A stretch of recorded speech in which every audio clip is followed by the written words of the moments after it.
The argument started at a family dinner inside my grandfather's red brick house in Louisville. The kind of evening where the air feels heavier than the food on your plate. My sister tapped her fork against her glass, stood up, and with a smile that didn't reach her eyes, said, "I'm selling Grandpa's house. You get nothing." My parents didn't flinch, they just nodded. And in that quiet second, I realized this moment had been building for a long time, even if I hadn't seen it coming. A year before that dinner, before voices sharpened and sides were chosen, things were quieter. Not perfect, just quieter. The kind of quiet that lets you believe whatever tension exists is temporary. Something that will smooth itself out if you give it time. During that year, my grandfather, Arthur Frell, was still the steady center of everything. I visited him whenever I could. Some weeks it was once, sometimes twice, if work allowed it. His house in Louisville never felt grand or impressive, but it felt anchored, solid, like the walls had learned how to hold stories without letting them spill. I'd sit across from him in that old chair near the window, sunlight drifting in through thin curtains, and he would start talking the way he always did, slowly, thoughtfully, as if each word deserved its place. He didn't talk much about money or property or who would get what someday. That wasn't his language. Instead, he told stories about people, about his childhood in Louisville, about cousins I had never met, neighbors, long gone small choices that changed entire directions. He spoke about how people shape each other over time, sometimes gently, sometimes without realizing it. He had this calm way of speaking that made even the most ordinary memory feel important. Like it carried a quiet lesson, though he never announced it as one. I always left those afternoons feeling like he'd handed me something intangible. Not advice exactly, more like perspective. A steadiness I didn't know I needed until I walked back out into the noise of everything else. There were moments when he would pause mid-story and look at me with a focus that felt almost searching, not intrusive, just aware, as if he saw something forming before I did. One afternoon, after finishing a memory about his early years, he placed his hand over mine, just briefly. His voice softened in a way that made the room feel smaller. "One day you will understand what I mean, Justine." That was all he said. He didn't explain it, didn't elaborate. And strangely, it didn't feel mysterious or dramatic. It felt intentional, like he trusted that time would do the explaining better than he ever could. I didn't press him for more. I respected the silence after that sentence. It felt earned. While my relationship with Grandpa deepened in that quiet way, my relationship with Lindsay began shifting, so gradually that I almost convinced myself I was imagining it. She rarely showed up during my visits with him. That part wasn't new. Lindsay had always kept a certain distance from Grandpa, but something else was changing between us. There wasn't one explosive argument or a single betrayal I could point to. It was subtler than that. A collection of small moments that on their own might have meant nothing, but repeated enough times, they started to weigh something down. I noticed it in her tone, the way her voice changed slightly when I entered a room. The almost invisible eye roll she tried to hide when Grandpa complimented my patience or my consistency. During family meals, she began slipping in comments that sounded playful on the surface, but carried a sharper edge underneath. Remarks about my career, about my choices, about ambition. She framed them as jokes, but they lingered, And what made it harder was the silence that followed. My parents would brush it off, change the subject, pretend not to notice. They believed avoiding conflict preserved harmony. I think they truly believed that, but their silence created a different kind of message. It told Lindsay there were no boundaries she could cross. Over time, that unspoken permission changed the dynamic in the room. I didn't confront her, not then. Part of me hoped it would pass. Another part didn't want to give those small moments more weight than they deserved. So, I focused on Grandpa instead, on the steadiness of his presence. Once I asked him gently what he thought about the tension. I didn't even say Lindsay's name. I didn't need to. He smiled. That same quiet smile. And instead of answering directly, he shifted into a story about his youth, about a disagreement between two brothers that lasted years, because neither one understood what they were truly fighting for. He never connected the dots for me, but somehow I felt like he had. The more Lindsay's tone sharpened in subtle ways, the more I found myself returning to his house, sitting in that chair listening. With him, there was no hierarchy, no comparison, no competition, just presence. Looking back now, I can see that something was already forming beneath the surface of our family. A current I didn't fully understand. At the time, though, all I knew was that I felt grounded when I left Grandpa's house, and unsettled when I walked into rooms where Lindsay's energy had already settled first. And sometimes late at night, I'd hear his voice in my memory. One day you will understand what I mean. Back then, I thought he was talking about life, about patience, about perspective. I didn't realize he might have been preparing me for something much closer to home. At first, the shift in Lindsay was almost invisible. If someone had asked me to point to the exact moment things changed, I wouldn't have been able to. There was no single explosion, no dramatic fallout, just a series of small adjustments in her tone, her posture, the way she looked at me when she thought I wasn't paying attention. It started with her voice. Whenever I walked into a room, something in her expression tightened. Not enough for anyone else to notice. Just enough for me to feel it. Her greetings became shorter. Her smiles didn't last as long. And during family dinners, when conversation drifted toward work or daily life, she found subtle ways to redirect it, usually in a way that placed her choices on a higher shelf than mine. She had a talent for disguising criticism as humor. If Grandpa complimented my patience, she would lean back in her chair and say something like, "Well, not everyone wants to settle for predictable." The words were light, the delivery was smooth, but there was a sting underneath them that didn't match the tone. And when I tried to brush it off, she'd widen her eyes and add, "Relax, I'm joking." Except it never quite felt like a joke. The hardest part wasn't even what she said. It was what happened after.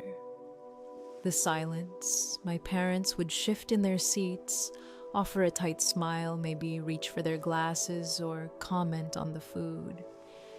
They avoided the tension as if acknowledging it would make it permanent.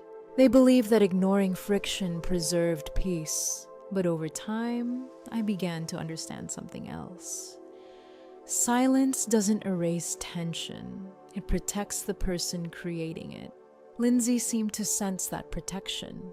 Each week her comments sharpened a little more. She questioned my decisions with an almost clinical detachment. She compared careers, lifestyles, ambition. If I mentioned a project I felt proud of, she'd tilt her head slightly and ask whether it was really going anywhere long-term. There was always that underlying implication that she saw herself as moving forward while I was standing still. and every time my parents responded the same way. Mom would say, "You two are just different, that's all." Dad would clear his throat and suggest we not turn dinner into a debate. But it wasn't a debate, it was a pattern. What confused me most was that nothing obvious had happened to cause this shift. We hadn't fought. I hadn't wronged her. There was no clear event I could trace back to and say, that's where it broke. Instead, it felt like she had quietly decided something about me. And once she made that decision, she filtered everything through it. I started noticing how her tone changed depending on who was in the room. When it was just the two of us, she could be cool, but controlled. Add my parents to the table and her remarks carried more confidence, almost like she knew she had an audience that wouldn't challenge her. There were moments when she treated my presence as an inconvenience. A slight sigh when I joined a conversation, a dismissive nod when I disagreed with her about something minor. She'd interrupt mid-sentence, not aggressively, but consistently enough that it felt intentional. And the more she did it, the more my parents leaned into their avoidance. They told themselves that staying neutral was fair. But neutrality, I began to realize, isn't always neutral. Sometimes it tips the scale toward the loudest voice in the room. I could see the hierarchy forming even if no one named it. Lindsay spoke with certainty. My parents deferred to her opinions more often. If she criticized something about the house or about how certain family matters were handled, Mom would nod thoughtfully. Dad would repeat that Lindsay had always been more responsible. That phrase stuck with me. More responsible? It was said gently, almost casually, but it carried weight. As if there had been a quiet comparison happening for years that I hadn't known I was part of. I found myself replaying conversations in my head afterward, wondering if I had missed something, if maybe I was being too sensitive, if perhaps she didn't mean things the way they sounded. But the repetition made it harder to dismiss. Her comments weren't random, they followed a rhythm. Critique, smile, silence from our parents, move on. And each time the room seemed to confirm that her perspective mattered more. I didn't confront her, not because I didn't feel the sting. I did, but confronting her would have required my parents to acknowledge what was happening. And I could already see how uncomfortable they were with even the smallest conflict. They equated quiet with harmony, but the quiet was changing shape. At family meals, I started bracing myself before speaking, weighing whether it was worth inviting another remark. I hated that feeling, the subtle self-editing, the calculation. That wasn't how family was supposed to feel. Meanwhile, Lindsay seemed more certain of herself than ever. Her posture shifted. She leaned back more often, spoke with a confidence that bordered on authority, especially when discussing anything related to the house or Grandpa's affairs. And though she rarely visited him during that time, she spoke as if she had a clearer understanding of what was best for everyone. That contradiction unsettled me. I kept returning to Grandpa's home, to that steady calm he carried.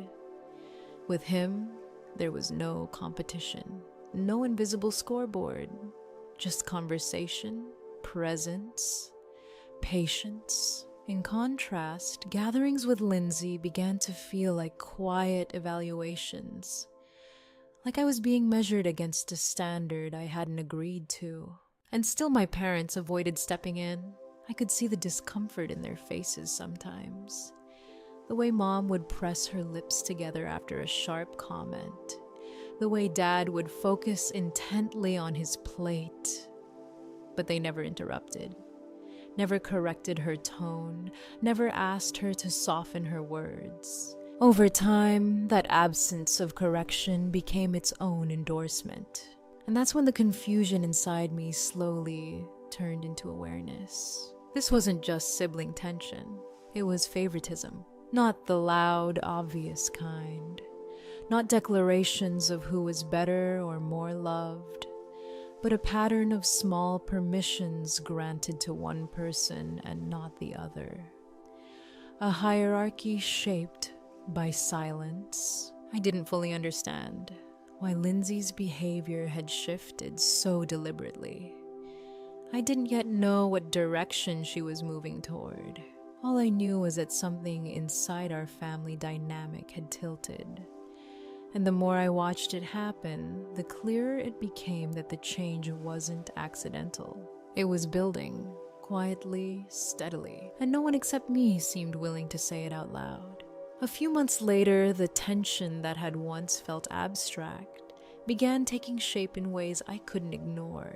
It didn't start with an argument. It started with curiosity. Lindsay suddenly developed an unusual interest in the old boxes stored in Grandpa's study. These weren't decorative keepsakes or photo albums someone might flip through for nostalgia.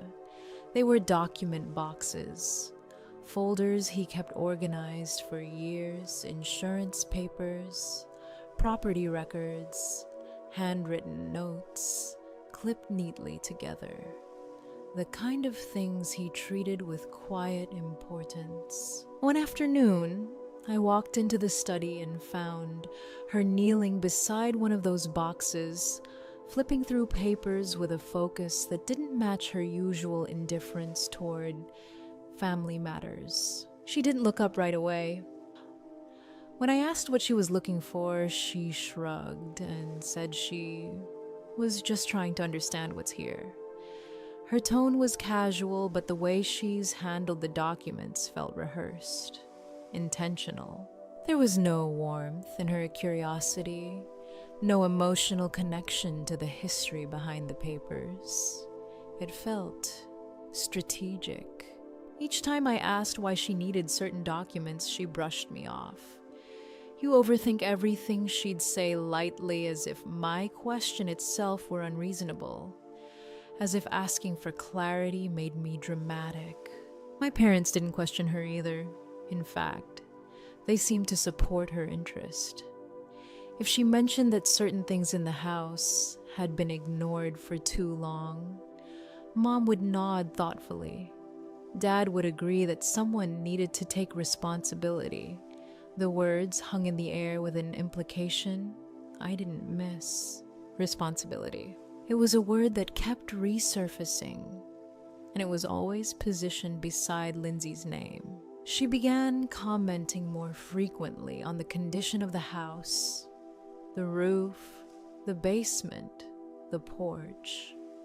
Small flaws she had never mentioned before suddenly became evidence of long-term neglect. She spoke as though these issues had been accumulating under everyone else's watch, except no one had assigned her oversight in the first place. One weekend, my parents called for what they described as a small family meeting. They claimed it was about practical matters, just logistics. But the moment we sat down, everything pivoted toward Lindsay. She had clearly prepared her lines. She described the house in a tone that suggested urgency, as if we were standing on the edge of a financial cliff. She implied that someone should have been monitoring maintenance more closely. The framing was subtle but pointed. I listened carefully, not just to what she said, but how she said it. Her sentences were structured, polished, almost like she'd practiced them. And then there was Jason. Up until that point, Jason Hall had been present in the background of family gatherings. Polite, observant, rarely central to discussions. But suddenly he began inserting himself into conversations that had never involved him before. He started appearing during casual visits, sitting a little straighter, speaking a little louder, offering opinions about how families should handle important decisions. No one had asked for his guidance, but he delivered it anyway. His tone shifted into something heavier, not aggressive, just authoritative. He spoke like someone who believed his perspective carried inherent weight. And the more he talked, the more Lindsay's confidence seemed to expand alongside his. When I tried to redirect conversations back to something neutral, Lindsay insisted that Jason should contribute because he was part of the family. The phrase was delivered firmly, as if challenging his involvement would be unreasonable. Jason began outlining potential financial risks associated with maintaining an older home. He referenced unexpected costs, long-term planning, market conditions. His language felt rehearsed in the same way Lindsay's had started to feel. They were aligned, and I couldn't shake the sense that their alignment wasn't spontaneous. During a Sunday visit, Lindsay criticized minor imperfections in the house with increasing intensity. She questioned choices that had never concerned her before. Paint color, light fixtures, storage organization. Each complaint built upon the last, creating a narrative of incompetence that hadn't existed until she decided it did. My parents responded with the same approving nods that had become predictable. Mom folded her hands whenever Lindsay made a point. Dad added small affirmations. She's thinking ahead. She's being practical. The hierarchy in the room grew more defined with each conversation. I stayed quiet, but I watched. I watched Jason's posture, how he leaned forward when discussing finances. I watched Lindsay glance at him briefly before emphasizing certain points, as if drawing confidence from his presence. Their rhythm felt coordinated. The more Jason spoke, the clearer it became that he wasn't just sharing opinions. He was shaping direction. It wasn't loud. It wasn't overtly manipulative. It was subtle, strategic. A gradual layering of influence that repositioned Lindsay as the voice of authority within our family structure. And the strangest part was how natural it began to seem to everyone else, except me. Around that same time, I crossed paths with Mrs. Cole, a longtime neighbor who had known our family for decades. She was watering the small flower bed near her porch when she called out to me casually, in the gentle, almost gossipy tone neighbors use when they've noticed something interesting. She mentioned that Lindsay had stopped by recently. She was asking about local real estate agents, Mrs. Cole said, trying not to sound too curious. Real estate agents. The words landed heavier than they should have. According to Mrs. Cole, Lindsay had claimed she was just asking for fun. Future planning, maybe? Nothing serious. But it didn't match her behavior inside the house. It didn't match the urgency in her voice, or the rehearsed concerns about maintenance, or Jason's increasingly authoritative financial advice. I didn't confront Lindsay with what Mrs. Cole told me. Secondhand information can be twisted too easily. But as I walked away from that porch, something settled inside me, a quiet certainty. She wasn't just being practical. She was exploring possibilities she hadn't spoken out loud. And the more I replayed recent conversations in my mind, the boxes in the study, the meetings, Jason's steady involvement, the clearer it became that these weren't isolated moments, they were pieces. And when placed next to each other, they began forming a picture I wasn't ready to name yet. All I knew was that whatever direction Lindsay was moving toward it wasn't accidental. It was deliberate, and it was gaining momentum. The call came on a winter afternoon. I remember the sound of my phone vibrating against the kitchen counter before I even picked it up.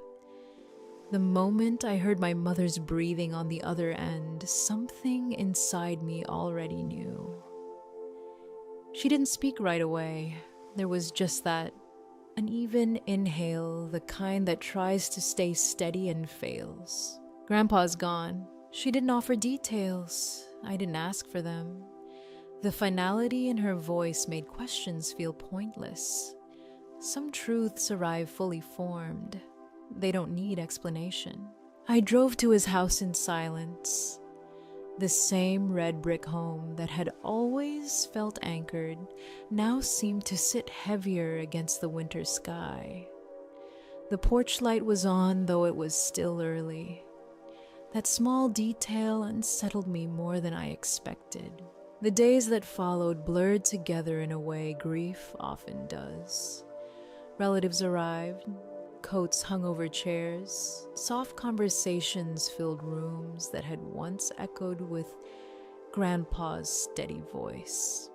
I moved through it all feeling both present and distant, as if I were watching my own hands fold programs at the small service held for him. It wasn't a large gathering. Grandpa wouldn't have wanted that. Just close family and a few longtime friends. People who had known him before he became Grandpa to me. What struck me most wasn't the service itself. It was Lindsay. She positioned herself near the entrance, greeting guests with a careful, measured tone. Her posture was upright, her expressions controlled. She spoke as if she were guiding everyone through the loss, as if she had been the one carrying the closest connection all along. I watched quietly. She hadn't been present during those afternoons in the study. She hadn't sat across from him, listening to his stories. But at the service, she moved with an authority that suggested ownership over the moment. Mom and Dad responded to her presence with a kind of relief. They leaned into her direction. When she suggested small adjustments, where to place flowers, how to arrange chairs, they nodded without hesitation. It unsettled me, though I couldn't have fully explained why. After the service, while relatives were still lingering in small clusters, my parents made a decision. Not in a dramatic announcement, just a quiet conversation that seemed to solidify before I even realized it was happening. They insisted that Lindsay should move into Grandpa's house for a short period.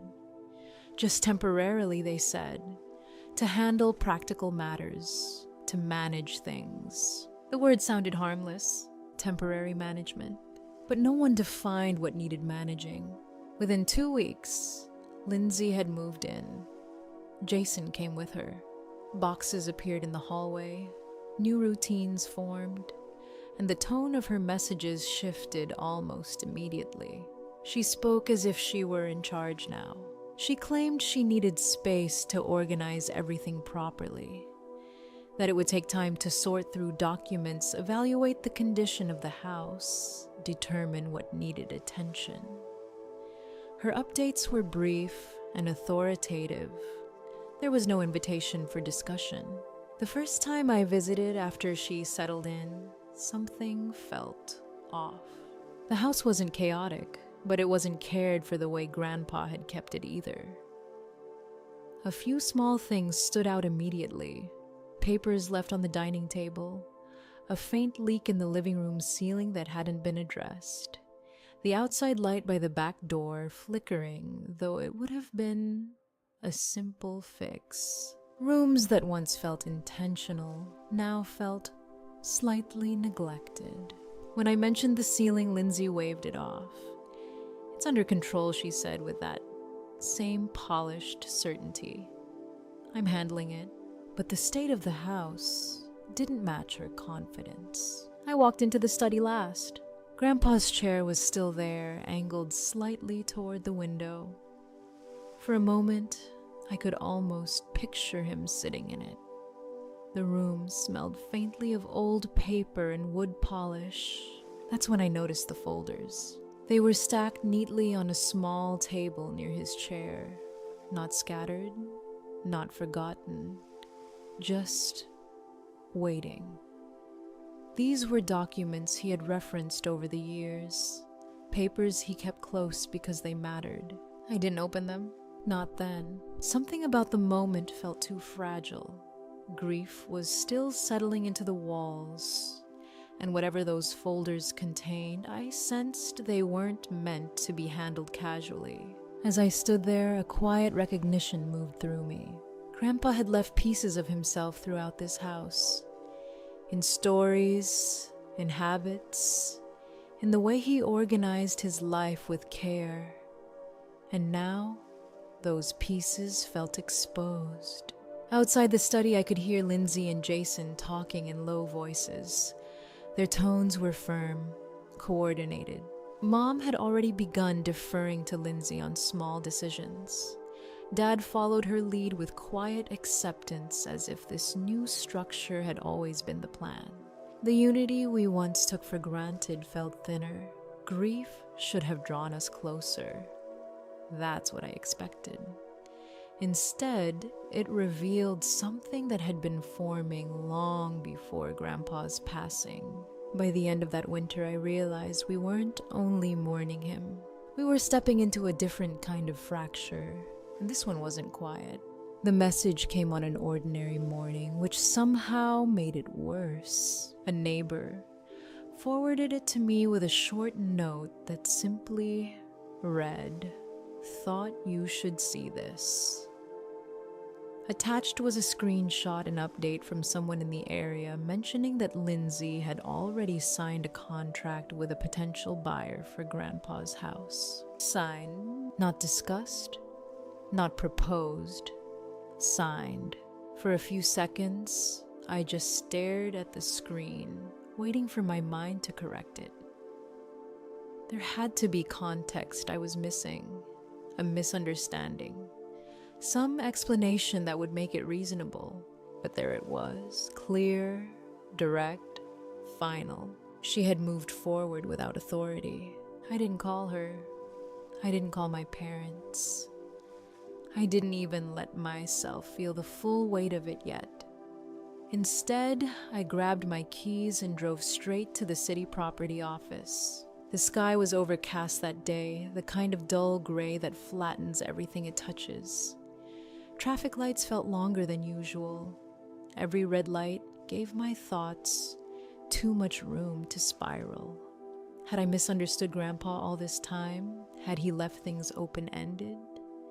Had there been paperwork I didn't know about? The deeper fear wasn't even about the house. It was about being wrong. Inside the property office, the air smelled faintly of paper and cleaning solution. The waiting area was quiet. I approached the counter with what I hoped looked like composure and explained that I needed to review the official deed for the property. The clerk asked for identification. His voice was calm, procedural. He didn't know he was standing in the middle of something that felt seismic to me. He disappeared into a back room. Those few minutes stretched longer than the drive there. I replayed Grandpa's voice in my mind. "One day, you will understand what I mean." The sentence returned with an intensity that made my chest tighten. When the clerk came back, he carried a file folder and placed it carefully on the counter between us. He opened it, turned it toward me, and slid the document forward. I lowered my eyes to the page. The deed was clear, official, stamped and recorded. My grandfather's signature was there, steady and unmistakable, and beneath it, listed as the legal owner. My name, Justine Frell. For a moment, the room seemed to tilt, not dramatically, just enough to make me grip the edge of the counter. I had expected uncertainty, complication, ambiguity. Instead, there was clarity. Grandpa hadn't left this unfinished. He hadn't left room for interpretation. He had transferred the property legally, properly, and without confusion. The clerk studied my expression, perhaps wondering if I had expected something else. I thanked him quietly and asked for a certified copy. He nodded and began the process without comment. As I waited, something inside me shifted. The past months of tension, Lindsay's rehearsed concerns, Jason's financial warnings, the urgency about repairs snapped into a sharper outline. If she had signed a contract, she had done so knowing she wasn't the legal owner. This wasn't confusion. It was overreach. I left the office with a certified deed secured inside my bag. The weight of it felt disproportionate to the paper itself. It wasn't just proof of ownership. It was proof of intent. Proof that Grandpa had trusted me with something he believed mattered, and now that trust was being tested. That same afternoon, I contacted an attorney I had spoken with once before for unrelated advice, Nora Mitchell. She agreed to meet on short notice. Her office was orderly, quiet, efficient, the kind of space that feels built on structure rather than emotion. When I handed her the certified deed and explained what I had learned about the unauthorized contract, she listened without interruption. She examined the document carefully, scanning each line with practiced precision. "This transfer is valid," she said finally. It was recorded properly. The chain of title is clear. The steadiness in her voice anchored me. I told her about the contract Lindsay had allegedly signed, about the potential buyer, about the growing pressure within my family. Nora didn't react with surprise, only focus. If someone entered into a sale without legal ownership, she explained that agreement is not enforceable. But we need to act quickly to prevent further complications. She outlined the next steps in calm, methodical detail. We would prepare formal notice invalidating any unauthorized agreement. We would document every interaction moving forward. If necessary, we would notify the buyer directly to prevent further reliance on a contract that held no legal standing. There was no drama in her explanation, no judgment, just structure. For months, I had been navigating shifting tones and implied hierarchies, conversations layered with suggestion and pressure. In Nora's office, everything was reduced to facts, signatures, dates, authority, and the facts were on my side. Before I left, she placed the deed back into a protective folder and handed it to me. "Clarity is your strength here," she said. "Don't let anyone blur it." Walking out of her office, I felt something I hadn't felt in a long time. Not anger, not triumph. Resolve. Whatever conversation was coming next, it would no longer be built on uncertainty. By the time that dinner arrived, I already knew it wouldn't be ordinary. The house felt different the moment I stepped inside. Not physically different, same hallway, same framed photos, but the air carried a kind of stiffness, like everyone had rehearsed something they were about to perform. My parents greeted me with careful politeness. Too careful. Lindsay and Jason were already seated across the table, their posture, composed expressions settled into something that looked almost confident. I chose my seat without comment. For the first few minutes, we went through the motions. Plates passed, glasses filled. Small talk floated across the table and dissolved just as quickly. No one mentioned the house right away, but it sat between us anyway, invisible and heavy. Then, Lindsay leaned back slightly, folding her hands in front of her, as if she were about to present a case. "You need to start thinking about what's best for the family," she said, her voice smooth but edged with something firmer beneath it. The phrasing was deliberate. Not what's fair, not what Grandpa wanted, What's best for the family? Jason waited until she finished before sliding a folder across the table toward me. He didn't push it hard, just enough for it to stop near my plate. "This is our final proposal," he said, lowering his voice as though he were offering me something generous. "If you step aside now, we can all avoid unnecessary complications. You'll still receive a portion of the sale. It doesn't have to get messy. Final proposal." The words echoed louder than they should have. I didn't touch the folder. I didn't need to. I already knew what it contained: numbers, projections, a neatly packaged compromise designed to make surrender look reasonable. Mom spoke next, her tone softer but insistent. "Sweetheart, this doesn't have to divide us. Cooperation keeps a family together." Dad nodded. "Sometimes unity means compromise." Unity, compromise. The language circled the table like a well-practiced script. But what they meant was simpler. Give in. I felt the pressure, of course. The subtle layering of expectation. The assumption that I would eventually fold to preserve harmony. For months, that had been the pattern: Lindsay asserting my parents, reinforcing me, absorbing. But something inside me had shifted since the day I walked into the property office. While they spoke, I found myself remembering Grandpa's hand resting over mine, the steadiness in his voice. "One day you will understand what I mean, Justine." Back then, I hadn't known what he was preparing me for.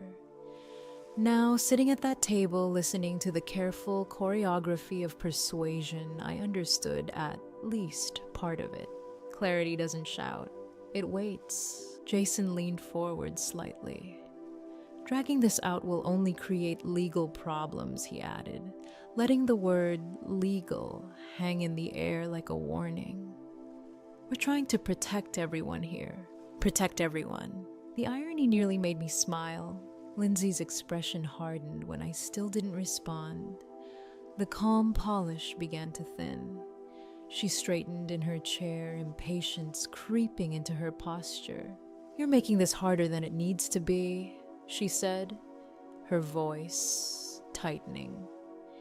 "The house needs repairs. It's a financial burden. Selling is the logical choice." Logical, practical, responsible. The same words she had been building toward for months. Mom reached for her water glass, avoiding my eyes. Dad cleared his throat as if preparing to reinforce the argument again. The room felt smaller now, the air thicker. Lindsay pushed her chair back abruptly, the sound scraping against the floor louder than anyone expected. She stood, chin lifted, frustration finally overtaking restraint. "I'm selling Grandpa's house," she declared, her voice rising, just enough to fill every corner of the room. "You get nothing." The certainty in her tone was absolute. She believed the outcome had already been decided. Believed I would finally concede. For a brief second, silence swallowed the table. I met her gaze steadily. And then, without rushing, without announcing anything, I reached for the folder waiting inside my bag. The folder struck the table harder than I intended. The sound cracked through the dining room, sharp enough to silence even Jason mid-breath. For a second, no one moved. Lindsay's confidence faltered first. She stared at the folder as if it were something alive.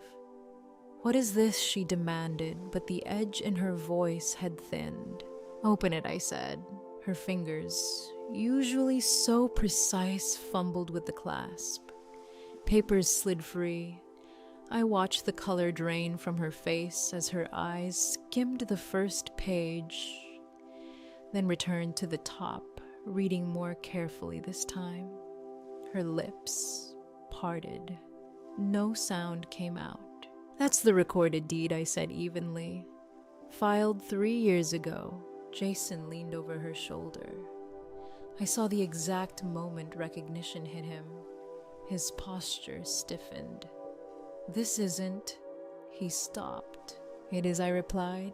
Nora Mitchell, who had been waiting with quiet composure, reached across the table and turned the document so my parents could see the seal and filing number. Her voice was calm, almost clinical. The property was legally transferred to Justine, properly executed, properly recorded. Any agreement made without her authorization is unenforceable. Lindsay looked up wild now. "That can't be right. Grandpa would have told me." Nora didn't react to the accusation. "Your grandfather signed this deed in my presence. There was no coercion. It meets every legal requirement." Jason recovered faster than Lindsay. "He wasn't in his right mind," he said quickly. "Everyone knows that." "I anticipated that claim," Nora replied, "which is why Dr. Alan Reed provided a written statement." She slid another document from the folder. "He evaluated your grandfather the week the deed was signed. His conclusion was clear. Your grandfather was mentally competent, fully aware of his decisions, and under no undue influence." The room felt smaller. My mother pressed her hand to her mouth. My father stared at the table as if the wood grain held answers. Lindsay's chair scraped back abruptly. "You went behind my back," she said, but it sounded less like anger and more like panic. "No," I said quietly. "Grandpa made his choice." Jason's jaw tightened. "There's already a contract with a buyer. And that buyer," Nora said, folding her hands, "has filed a preliminary complaint after learning the sale cannot proceed. Misrepresentation carries consequences." The word hung there. I saw it then, the calculation flickering behind Jason's eyes, the dawning realization of deposits returned, penalties triggered, reputation strained. Lindsay's earlier certainty had collapsed into something brittle. She shuffled the papers again as if they might rearrange themselves into a different reality. Around us, the shift was unmistakable. An aunt who had always sided with Lindsay avoided her gaze. My parents said nothing at all. For the first time, the silence did not protect her. It exposed her. In the end, the house wasn't only wood and stone, it was a promise. I learned that love doesn't mean surrendering your boundaries, and integrity sometimes asks you to stand quietly but firmly when others won't. Protecting what someone trusted you with is its own kind of inheritance. Thank you for walking through this story with me. If it stirred something in you, I'd be grateful to hear your thoughts and to share more soon.